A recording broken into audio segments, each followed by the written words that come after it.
Agenda pertemuan kali ini adalah proses desain keseluruhan, pilihan seleksi antarmuka, terdiri dari platform perangkat keras atau hardware, proses desain secara keseluruhan. Desain IMK adalah suatu bagian integral dari desain perangkat lunak dan termasuk ke dalam proses berdirinya framework dasar interaksi pengguna, langkah, dan aktivitas iteratif atau berulang. Desain IMK meliputi seluruh aktivitas persiapan yang diperlukan untuk mengembangkan produk perangkat lunak iteratif yang memiliki kegunaan tingkat tinggi dan memiliki pengalaman pengguna yang baik ketika diimplementasikan. Ada 4 langkah iteratif, yaitu 1. Analisa kebutuhan, 2. Analisa pengguna, 3. Pemodelan skenario dan tugas, terakhir, seleksi dan konsolidasi antar muka. Proses desain secara keseluruhan terdiri dari user analysis ditambahkan task analysis sehingga dihasilkan requirement.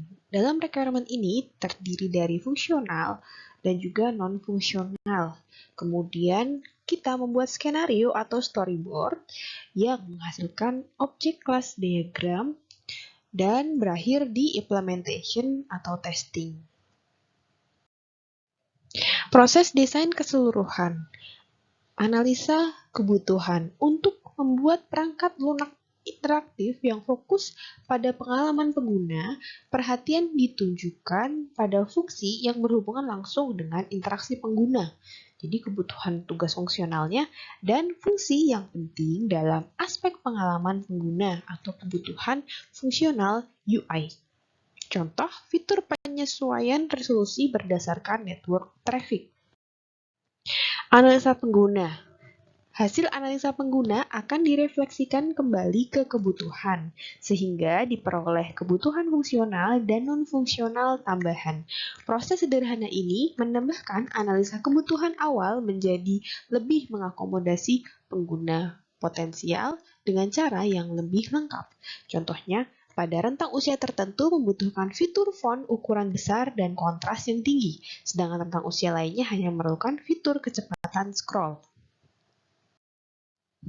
Pemodelan skenario dan tugas. Tahap ini memodelkan interaksi dengan mengidentifikasi struktur tugas dan hubungan sekuensial antar elemen yang berbeda.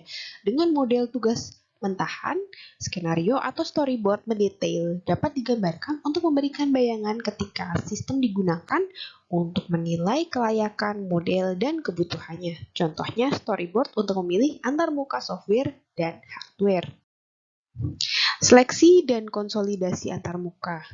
Pemilihan komponen antarmuka tiap individu butuh dikonsolidasikan menjadi suatu paket praktikal, karena tidak semua komponen antarmuka tersedia di platform tertentu. Pilihan tertentu akan mempengaruhi kebutuhan interaksi pengguna platform. Contohnya, untuk kebutuhan Google Assistant pada Android, desainer memilih interaksi menggunakan suara. Platform perangkat keras atau hardware. Dengan kebutuhan yang berbeda, setiap individu memerlukan perangkat yang berbeda pula. Kebutuhan perangkat ditentukan oleh bagaimana lingkungan dan kondisi di mana aplikasi akan digunakan. Platform perangkat keras atau hardware. Di sini contohnya ada desktop, smartphone, tablet, tertanam, TV, kios, virtual reality, freeform. Desktop digunakan pada tugas, kantor, multitasking, atau tugas yang memakan waktu. Terdapat pilihan seleksi antarmuka smartphone yang digunakan untuk tugas sederhana atau tugas khusus. Ini pada tablet yang digunakan untuk tugas simpel. Ada tertanam atau embedded digunakan pada tugas yang mobile atau tidak bergerak. TV atau konsol digunakan pada tugas yang berhubungan dengan TV, memerlukan privasi dan interaksi terbatas.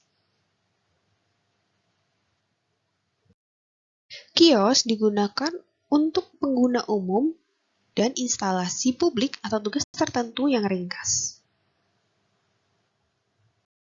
R digunakan pada pelatihan spasial, tele-experience, dan telepresence.